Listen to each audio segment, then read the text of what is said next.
राधे राधे सभी हरिभक्तों को। आशा है आप लोग स्वस्थ होंगे। कार्तिक महत्व 20वां अध्याय। कलह का विष्णु लोक गमन, विष्णु दूत को धर्मदत्त संवाद। धर्मदत्त बोला, तीर्थ, दान, व्रत आदि करने से पाप दूर हो जाते हैं, परंतु तू प्रेत योनि में है, इसलिए तूने अधिकार नहीं है।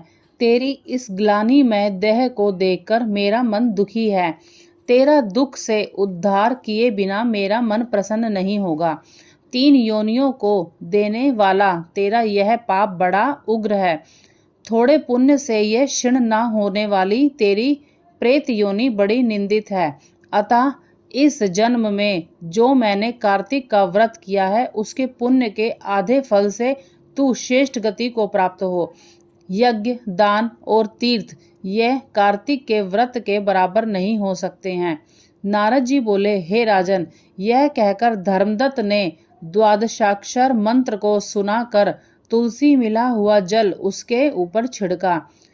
जल के स्पर्श होते ही वह तुरंत प्रेत योनि से छूट गई और जलती हुई अग्नि के समान दिव्य रूप धारण कर लक्ष्मी के समान सुंदर हो गई। तब वह ब्राह्मण को प्रणाम कर दोनों हाथ जोड़कर हर्षित वाणी से बोली, हे द्विज श्रेष्ठ, आपकी कृपा से मैं नरक से छूटी। पापों में डूबी हुई मुझको आप नौका बन गए।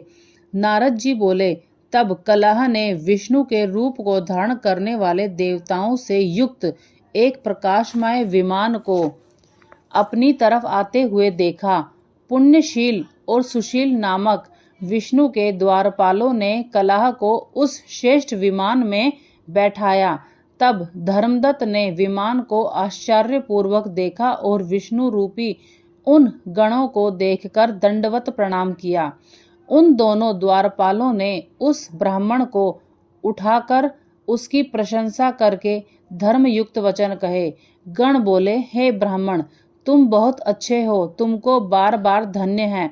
तुम विष्णु की भक्ति में सदा लगे रहो, तीनों पर कृपा करते हो, धर्मज्ञ हो, विष्णु के भक्त हो। तुम बहुत अच्छे हो, तुमको बार बार धन्य है। तुम विष्णु की भक्ति में सदा लगे रहो, दीनों की पर कृपा करते हो, धर्मज्ञ हो, विष्णु के भक्त हो। तुमने बचपन से लेकर जो कार्तिक व्रत किया था, उसका आधा फल देने से कलह के पूर्व जन्मों के सब पाप नष्ट हो गए। तुम्हारे स्नान के फल देने से इसके 100 जन्मों के पाप मिटे और हरि का जागरण आदि करने से इसे विमान मिला। अब नाना प्रकार के भोगों को भोगने के लिए यह वैकुंठ को जा रही है। तुमने कार्तिक में जो दीपदान किया था, उससे इसे तेज मिला है, और तुलसी के पूजन से तथा कार्तिक के व्रत से जो तुमने इसको पुण्य दिया है, इसलिए यह विष्णु के समीप जाने की अधिकारिणी हुई है। हे कृपानिधे, तुम भी इस जन्म के अंत में स्त्रियों सहित वैकुंठ को जाओगे और विष्णु के वैकुंठ में भगवान की सारूप्यता मुक्ति को पाओगे। इस लोक में वह ही धन्य हैं, कृत्य हैं और उन्हीं का जन्म सफल है। जो मनुष्य भक्ति पूर्वक भगवान की आराधना तुम्हारी तरह करते हैं, उनको कोई वस्तु दुर्लभ नहीं है। उत्तानपाद के पुत्र ध्रुव को जिन्होंने निश्चल पद पर स्थान दिया, जिनका नाम लेने से मनुष्य उत्तम गति को प्राप्त होते हैं, जिनके नाम से ग्राह द्वारा पकड़ा हुआ हाथी मुक्त होकर भगवान के समीप गया, तुमने भी विष्णु भगवान का जो आराधन किया है, उसके प्रभाव से कई हजार वर्ष तक दोनों स्त्रियों समेत संसार में सुख भोग कर भगवान के समीप निवास करोगे।